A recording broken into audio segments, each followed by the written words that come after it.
His fantasies hadn't ended just because Cam had asked him to keep tabs on Eva's little sister. Hell, if anything, the request had only revved them up, because now, not only was Shelby something exciting and exotic, but she was forbidden. The hacker in him loved the forbidden. He couldn't look at the woman without wanting to strip her naked and taste every tattoo on her body, and Cam sure as hell wouldn't consider that a brotherly duty. Voices floated out of the back room, and Reece stopped short, caught by his own indecision halfway between the door and counter. He should leave. Yeah, leaving would be a good plan, because he had no logical reason to be standing here, other than the fact that he couldn't stay away. And if he didn't leave now, he wasn't going to, until he got a taste of Shelby and put this goddamn uncharacteristic infatuation with her to rest. He didn't move. One of the other baristas appeared first, a middle-aged woman with gray-streaked brown hair and brown skin baked to cracking. Reece vaguely recalled her name was something like Jane or Jenna, but he'd never exchanged more than a few pleasantries with her. The second to emerge was Stephanie, a sweet, bubbly college student who worked at the coffeehouse part-time. She was ready for a New Year's Eve party in a glittery dress that covered about as much skin as a Band-Aid. Sky-high shoes dangled from her fingers. She was young, but she had class in spades. Give her 5 years and she'd grow into the kind of woman Reece should be interested in. The kind of woman his ultra-conservative business associates would approve of.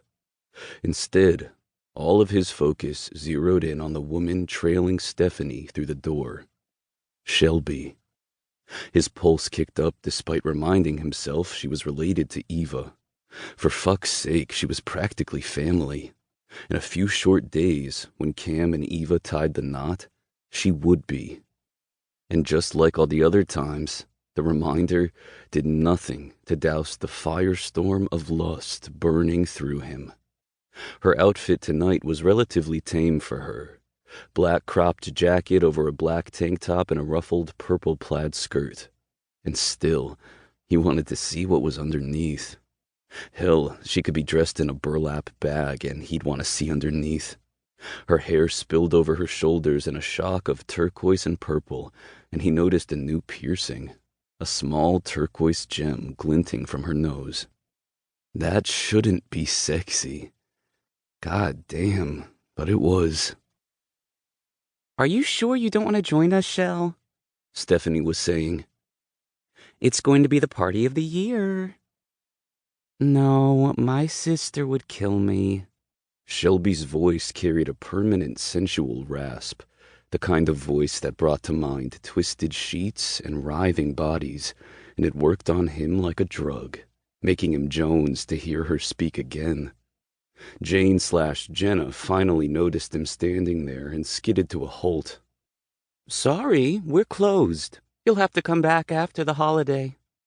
Shelby glanced over at him, at first uninterested, but then she did a double take and grinned. "It's okay, Jana.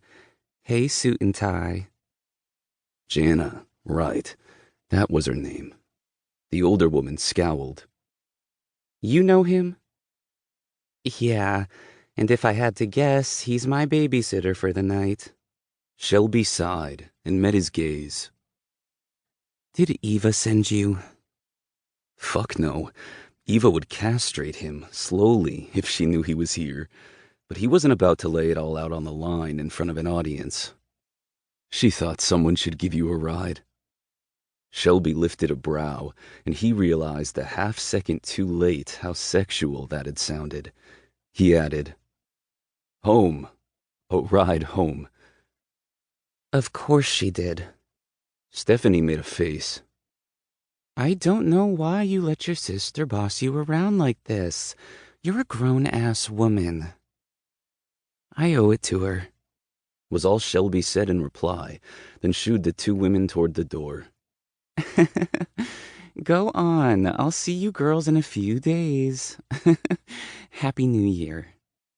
"Same to you," Jana said, and left, still scowling at Reece as she passed. "Happy New Year."